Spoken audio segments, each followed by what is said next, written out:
And hello there, you amazing people. Welcome to the Amazing Action Comics Podcast, where we are all about independent comics. I'm one of your hosts, Angel, with Phil Pepe. How's it going, Angel? Well, I can see there's a headless. Is that Superman? No, it's not No, Superman. that's That's damn. Thundercrack. It's Thundercrack. Captain Sparkle Fingers. Yes, Captain Sparkle Fingers. For those of you guys that can't see, Phil has this thing where he changes his background every week. Like, he puts thought into this.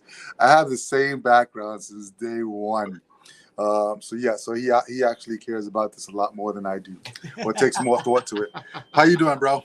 I'm good, man. How you doing? I'm good.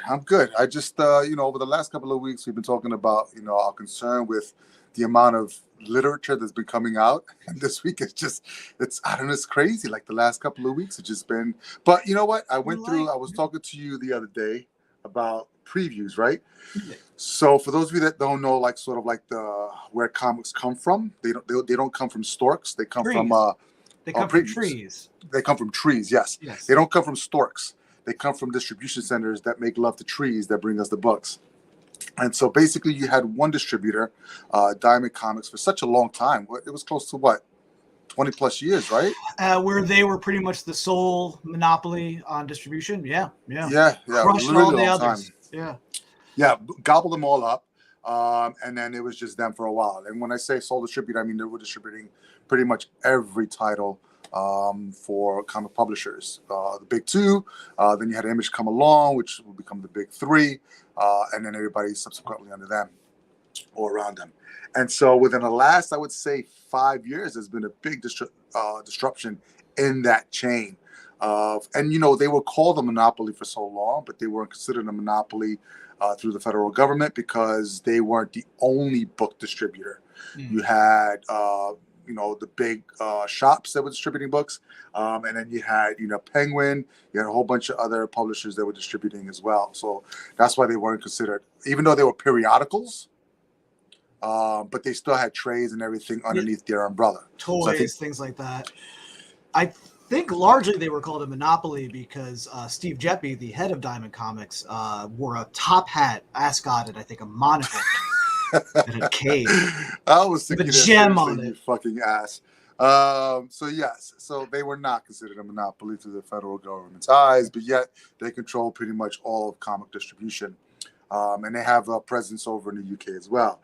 But like I was saying, the last 5 years, there's been a disruption with Marvel jumping ship and going exclusively to Penguin House, and then DC. I think actually DC jumped first. DC did which Lunar was first. To Lunar. Well, it was Lunar and some other one, and then they broke up and it just became Lunar. Right. And then Marvel jumped ship to PRH, and then you had IDW, and then Dark Horse recently as well. I mean, not as big as the big two publishers, but it's a 1-2 shot to the ribs, Diamond. And now right now their biggest publisher, or their platinum publisher, would be considered Image. And then subsequently everybody that publishes underneath them or distributes to them. So there's been sort of like this disruption, and we went through sort of like probably the last 6 months of last year. We had a ton of content just coming out, so we were just every week 5-6 books they were reading. But to make a long story short, I actually went through the current previews catalog because we give it every month, and the solicitations are every 2 months out. So everything that we got for this month that we were reading, which is March, we're looking at getting in May or June of this year. And so, our store is a pretty, it's been around for how long? 30 plus years. 35. And it's a good sized store. And there's only so much real estate there is on a shelf. And the owners do a really good job of trying to put as much content on the walls as possible. Obviously, most of the stuff is taken up by the big two, big three, and then most people who order through previews, like they'll do special orders and stuff like that. Sometimes they'll pick up extras of those books, and those are usually like small press, small publishers. So we go through the catalog every month, but we just kind of like go through it to see what's coming out, so that we can talk to people that come into the shop and let them know what's going on. But this time I went through it with a fine comb, because now you don't have the big two in there. It's still the same size book. I have no fucking idea what they're filling it with, because literally it's like hundreds of pages, but they lost like these 2 huge publishers or 3 or whatever it is, and they still got the same size. But yeah, I went through for mostly the small press and the small publishers, and what I found myself doing is just ordering the #1 issue of all the stories that kind of intrigued me or what I like to see. So there should be a bunch of books coming down the road, because these might have been titles that have been missed by the store, because like I said, we just don't have enough room for everything on the shelf. But yet what Phil and I do week to week is we look out for the small guys and try to read their stuff and get it out there as much as possible. So yeah, so I went and ordered. I think I must have had like at least, I want to say 10 to 12 titles. Oh, cool. Good. And some from like ones that I haven't read before. Like Mad Cave was the first one like last week or the week before with that Hunt Kill Repeat, which I found really interesting. And then they had some other #1 coming out that looked really interesting as well. So I was like, you know what, let me jump on this bandwagon for a little bit. So yeah, so just trying to get into as much of the smaller publishers and small presses as much as possible, so that we can bring you more content that's not part of the mainstream. But kicking ourselves in the ass, because the more we talk about this, the more mainstream it becomes, right? It's the biggest fucking oxymoron. It's crazy. All right, and I don't want to go off on a tangent, but I have to, because you are a son of a bitch. So I ended up binging the rest of this Icon series. So if you guys don't know, feels like this connoisseur of like the most obscure shit, and the Vice channel is probably the most obscure thing that you could be watching. Like, who watches the Vice channel? It's the last channel on my thing, and I've never seen anything on it. And there's great stuff like the Dark Side of the Ring series, Tales from the Territories, and then this Icons Unearthed show, which for those of you who know about the Netflix, there's the movies that made us and the toys that made us. Two great documentary series, docu-series, done by this guy, Brian Volk Weiss, who is, his company's called the Nacelle Company.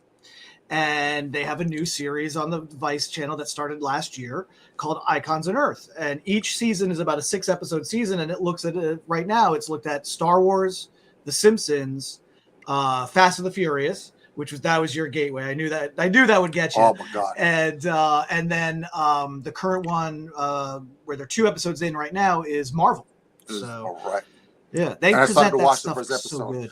Yeah. But the thing is that it's been around for a bit, because the 3rd season is Fast and the Furious, and I didn't know anything about it. And in this day and age when we have so much content and we're trying to do stuff, we have so little time to watch anything. But I'm a completionist. And so if I hop onto something, I have to finish it. And it's fucking 6 episodes. But it's done so well and so riveting, so that even if you didn't know anything about the franchise, it really is not about like the characters themselves. It's really about the franchise and how it became, and sort of like all the drama that's within, from its inception to where it is right now. Holy fuck. That episode 5, dude, I cried so fucking much, because everybody knows, even if you haven't watched Fast and the Furious, you know that in Fast 7, that Paul Walker, who was one of the main guys for that series, like the heart of that series, he died in a car accident where he wasn't driving, it was his friend. It was tragic, and they had to finish off the movie, and the movie finished. I mean, the movie ending that they gave to Fast 7 was probably one of the most, I guess, the best send-offs and tributes that you can give to an actor who's been part of a franchise for so long, because it was so respectful to him. And the fact that his brothers actually stepped in and helped finish off that movie, so that they can put freaking Paul Walker's face on one of his brothers. It sounds creepy, but it's not. It was done really tastefully. For that, not the first time that's been done in a movie, as we'll talk about in a couple of weeks. So yeah. But to have the family involved, it is, that was like, it just hit, and to happen to such a fucking nice guy, because outside of them talking about him, the news media at that time, everybody who interacted with that guy just said he was like it was the Keanu Reeves. Like everybody who talks about Keanu Reeves and runs into him, he's just a normal person. Like one of the stories that really got me, like the stuff that he would just do for people. Like one time he was looking at this couple as he was walking by a store, looking at how they were going to try to buy this engagement ring.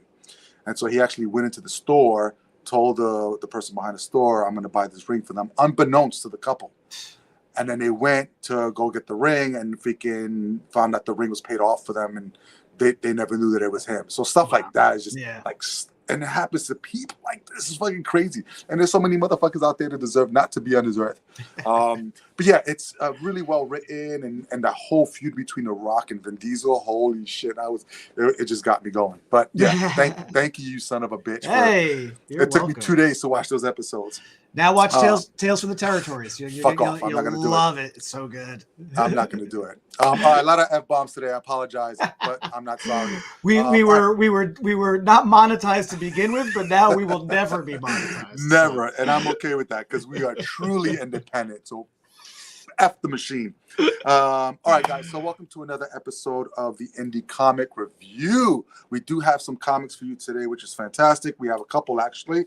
One from Image Comics and one from probably another known publisher that you might know. Really small, but, you know, they're starting to make a name for themselves. So we'll get there. And then Phil has some really great information on a character that's really familiar to everybody, but sort of has its origins in sort of like this indie market. So we'll talk about that as well.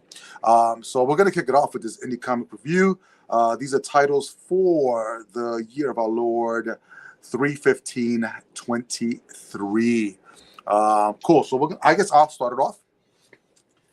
Yeah, we're going to kick it off. So our first book is from Image Comics. It's called The Forged. It's an oversized, so it's a magazine-sized cover, but it's what they call a self-cover. So that means that the cover and the interior pages are the same. So it feels a little flimsy, but it's not cheap because they gave you a ton of pages in this first issue. So the fact that it's oversized and in its size itself, and oversized in the page count, was really attractive to me, especially at a $5.99 price point. You want to make sure that you're getting what you're paying for and stuff. The other thing that drew me was the creator team. So it was written by, or the stories by Greg Rucka and Eric Troutman, with art by Mike Henderson, colors by Nolan Woodard, and letters by Ariana Meyer. Yeah, Greg Rucka, I've read for quite some time. I mean, the last big thing that I read from him was The Old Guard. And I loved it. And that got turned into a Netflix series. Mm-hmm. So who knows? Maybe down the road, that might be a movie of the indie movie that we'll go over. Cool. We just got to get Phil to read The Old Guard. No, did you read it? Yeah. Oh, yeah. I haven't seen the movie. Never seen the movie. All right, so then that'll be a good excuse to watch the movie. Right. Okay, so Greg Rucka, I like him a lot. One of the things that I really like about him is his world building, especially when he's doing his own stuff. He gives you a ton of information. It's almost like you're going back to school so that you can understand the physics of the world that you're walking in. So it's a ton of back information, and sometimes the information just goes over your head. Like, it's so detailed, I'm like, holy shit, I have to go back to school to learn what the hell this means in this particular world. So The Forge is no different. This is sort of like a adventure, sci-fi, space opera. So everything that is in this book is kind of setting up not the world, but sort of like the universe that you're in. And we come to find out that this takes place in the year 13,817, which is probably in 2 weeks, right? Yeah, close. It's close. Yeah, something like that. So it's in the far future. You have this empress that pretty much controls this whole sector of space. But what you're finding is that the protagonist of this particular story is this group of warriors, so soldiers, and they're called the Forged. So basically, these are sort of like the Empress's elite class warriors, and there's always 5 of them. And they're on this one of Empress's ships that has, I think, what was the number of it? I think it's 90,000 people on board, and it has an army on it as well, the captain and a whole bunch of ambassadors, a whole bunch of important people as well that are traveling through space from one section going off to another. And then there's always one Forged unit on. So they're like elite Marines or whatever. So they're right just underneath at the Empress's disposal all the time. So you have, those are the protagonists. You have the main, which is called the main character, which is called Victory, and then you have the 4 units that are underneath her.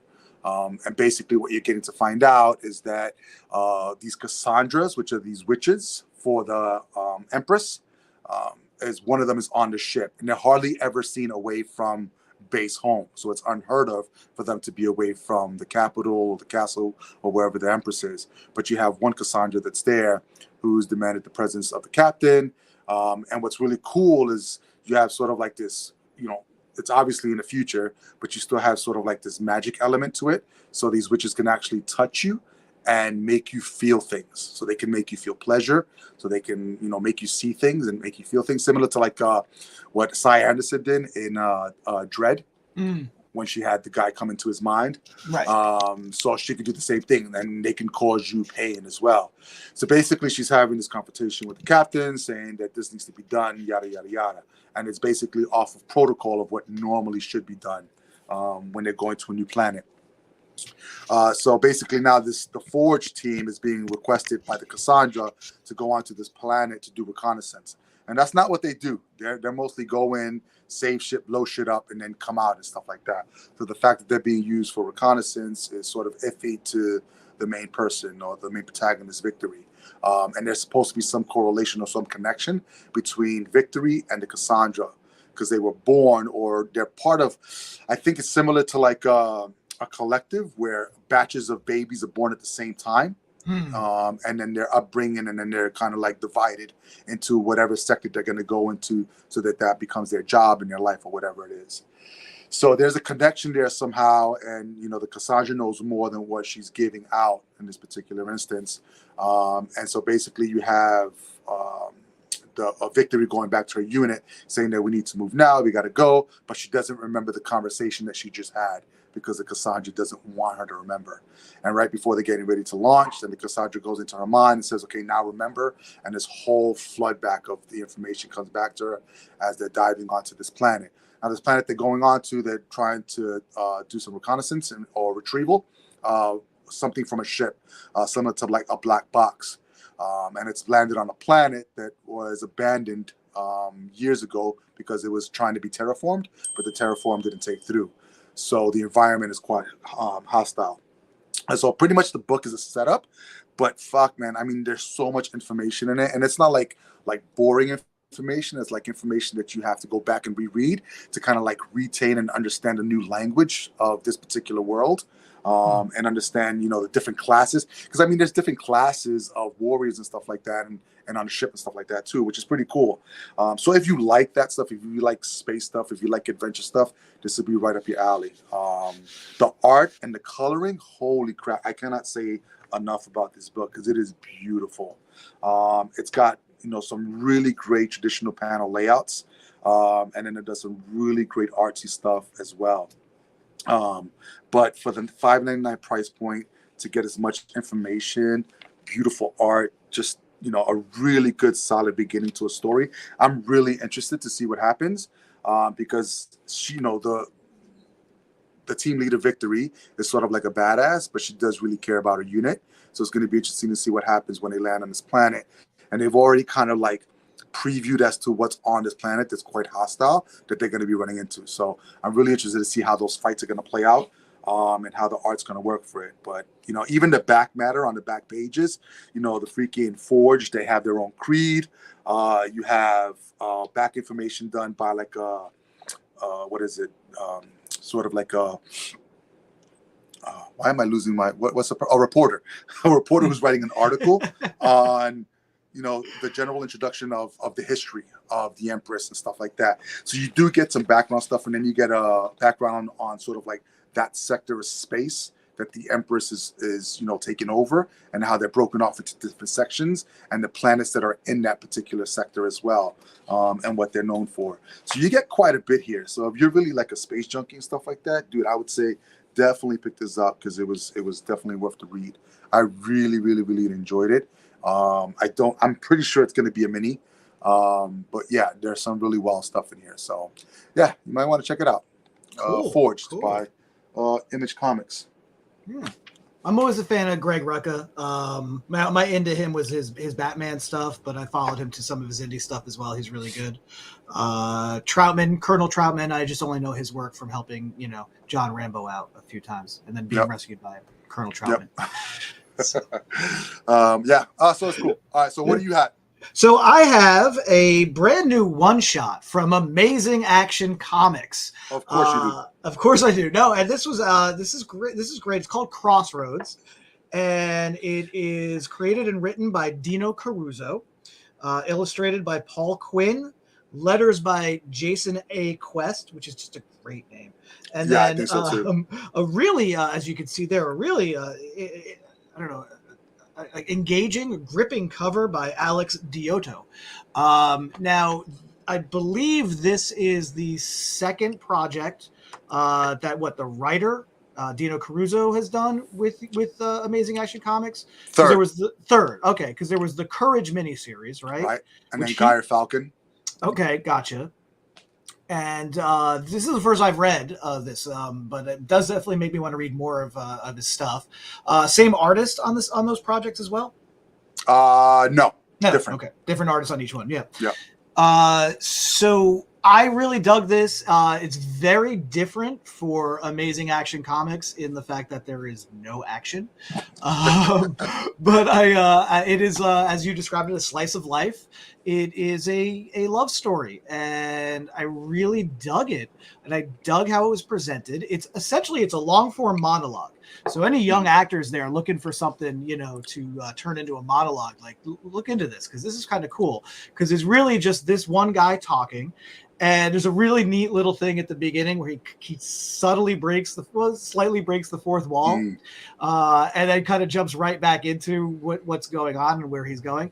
And the way he talks and he describes things are, I think it resonated with me because, and I think a lot of people, because as we're going through things, having conversations, or even if they're one-sided, your mind goes to different places, right? And you kind of take these tangents in your thought and your conversation, and he kind of does that as well, which I thought was really good. It's a real stream of consciousness, but it wasn't like so far off that you felt disconnected or disengaged. And again, represented of the title of Crossroads, because each of these little thoughts or emotions or things that he would think of, are sort of crossroads in this story that he's telling.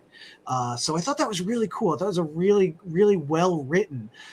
This is a story about the one that got away, and I think everybody has that, that one that got away story.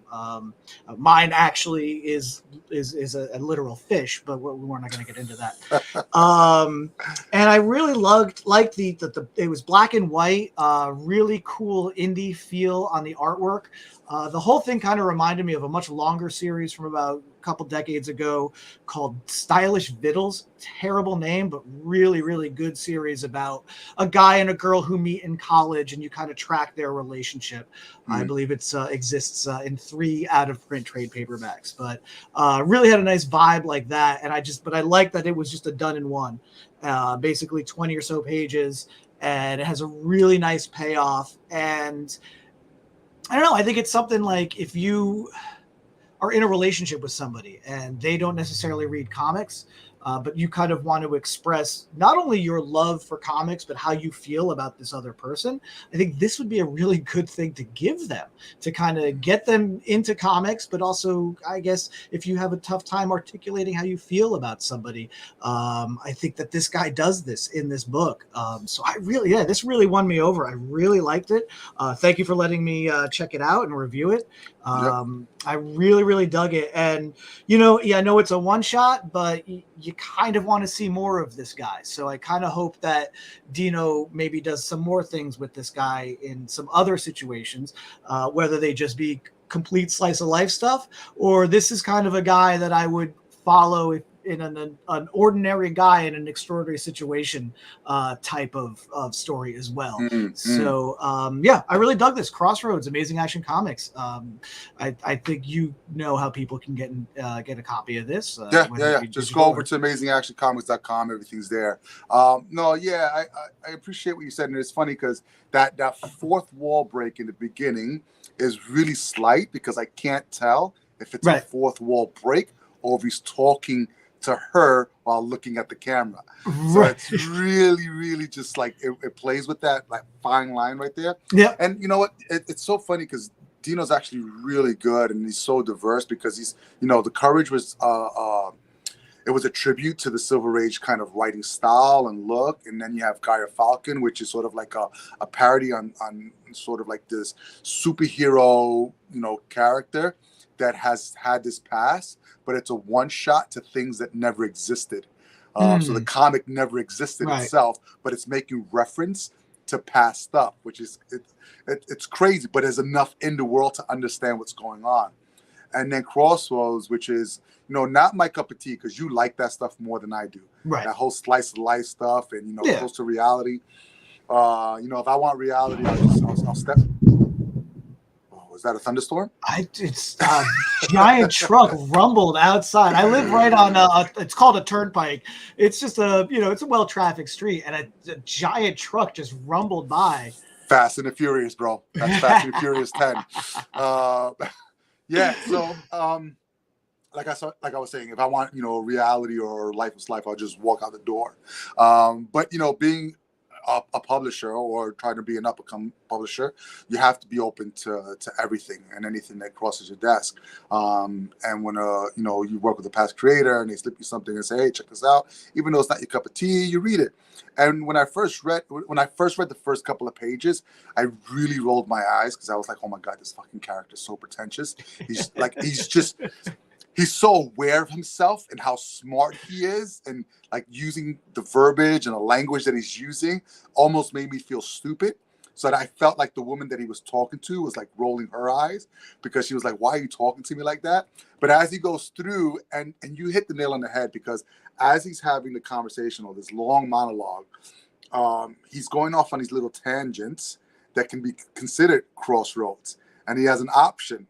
He can continue on that tangent, or he can find his way back to the main story that he's talking about and continue forward. So he's constantly at these different crossroads because he goes off on tangents throughout the entire book, but comes full circle at the very end to a really beautiful love story, if so. And yeah, you're right in the head. It's about the one that got away, and was that the one that really got away, or you know what you have, you know, going on now, or what happened in the past? Does it really matter? So you know, there's some things that you sit down and you reflect after reading it. There's some really deep stuff that's going on in there. Even though the guy himself I can't stand because he's so pretentious. But the situation that he's going through, his thought process, and then that awkwardness at the very end to get to that end, which is satisfying, you know, kind of had me like, oh shit, what's going to happen, kind of thing. So yeah, it's really, really good. I mean, even if you're not into slice of life, it's a really, I think for actors, really great. Yeah. Learn the whole thing, monologue it out, and see what you can do with it, especially with, like, you know, your body, your voice, and how to make that kind of come alive. So yeah, I hope you guys enjoy it. Just check it out. I mean, it's digital. It's available digitally now, and all of our catalog is on Global Comics. That's global at comix.com. So you can check it out there, or just go to amazingactioncomics.com and get the link right to it and check it out. And a couple of things that you mentioned that make me want to kind of touch back on it too.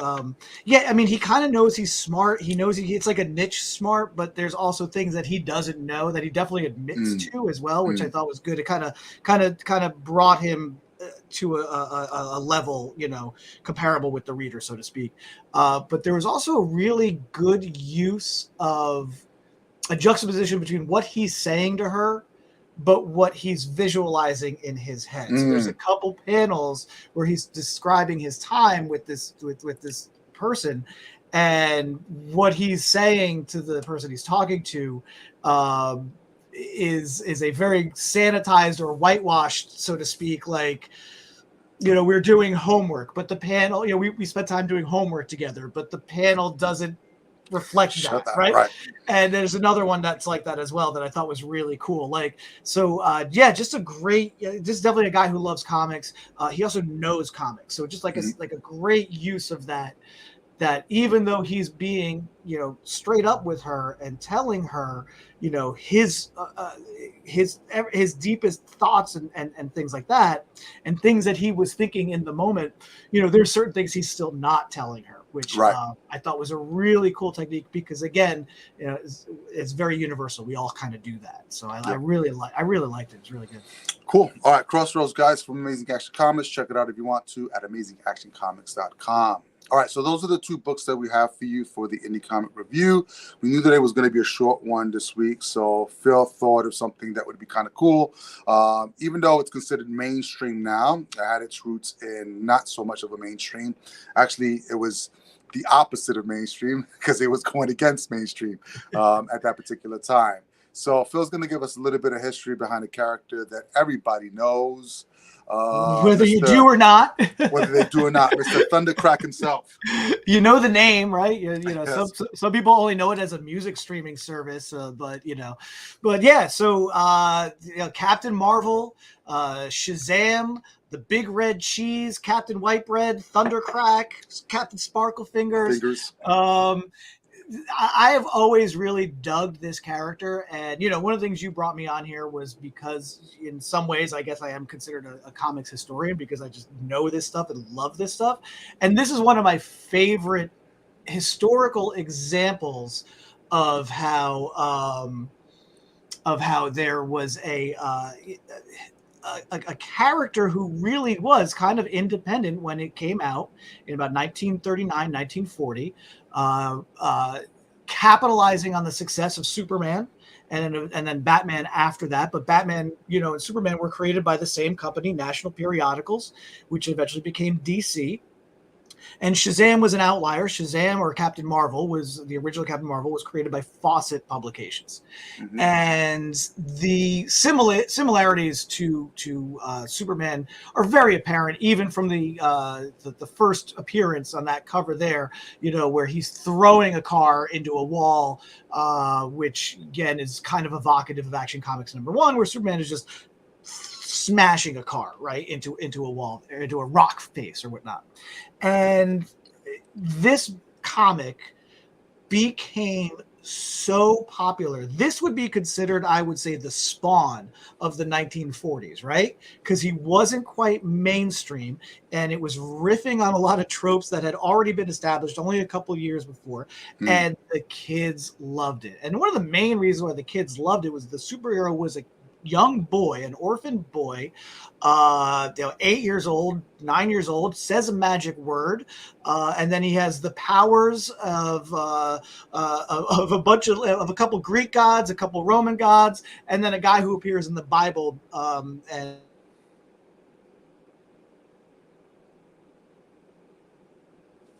oh, I think we lost Phil there.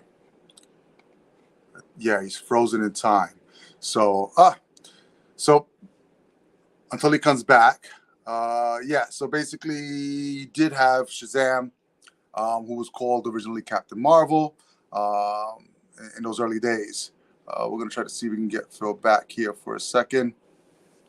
Because it looks like he might have to get himself out and then back in again.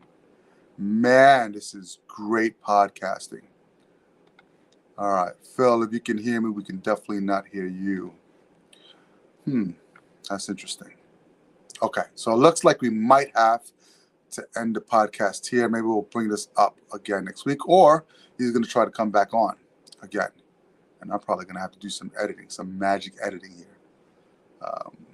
So we'll give him 10 seconds, and then we're off.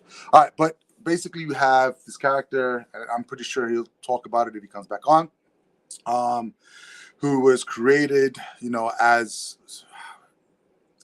Superman. Marvel had their own stuff going on at the same time, and so they created a character to kind of just be able to compete with what was going on at DC and what would later become Marvel. And so Captain Marvel came into existence, and like Phil said, just became this hit with everybody, and actually superseded sales for Superman, which was #1 at the time. They caught wind of this over at what would become DC. And then down the road, what would happen is they would end up suing Fawcett over the likeness of that character to Superman. And eventually Fawcett would just have to give in because it was just lawsuit after lawsuit after lawsuit. And they just couldn't afford to win the battle at all, even though it was a different character. And now you have so many characters that are like Superman or reminiscences of Superman, but they're never going to grow to that level that Superman status has now. So the fact that Fawcett almost went into bankruptcy, DC was later able to acquire the character Captain Marvel and then use him later on. And later on, he became Shazam. And there's a whole licensing thing behind the Captain Marvel name that Phil knows everything about, because that's why they can't use Captain Marvel anymore. It's over at Marvel and not at DC. So they had their whole thing that they had going on there. So unfortunately, our historian dropped off, I guess, because of technology reasons. So we may pick this up next week and give you the rest of the back half of that story. But I think that'll take us to the end of this podcast today. So listen, even with the technical difficulties, if you enjoy what you're watching or listening to, just click subscribe to the podcast. We love to have you back every week. I think next Thursday we're going to have a guest on who's going to be talking about an upcoming project. We've had him on in the past for a Kickstarter project that he has going on. If you want to join us and want to be on the podcast and have good service, amazingactioncomics.com/podcast. Fill out the form. We'd love to have you on and talk about you and or project that you have coming up. Stay up to date on everything that we've got going on in Amazing Action Comics at amazingactioncomics.com. And as always, the way that we finish out this podcast is to make sure that you please support your local comic shop, because without us, they wouldn't exist. Without them, a lot of this stuff would not get onto the world and be where it is, where we can actually just pick it up and read it for ourselves and just get lost into a world that is not our own and just escape for a little bit. All right, guys. So that is our podcast for the week. Until next time, please be amazing, stay amazing, and read something amazing.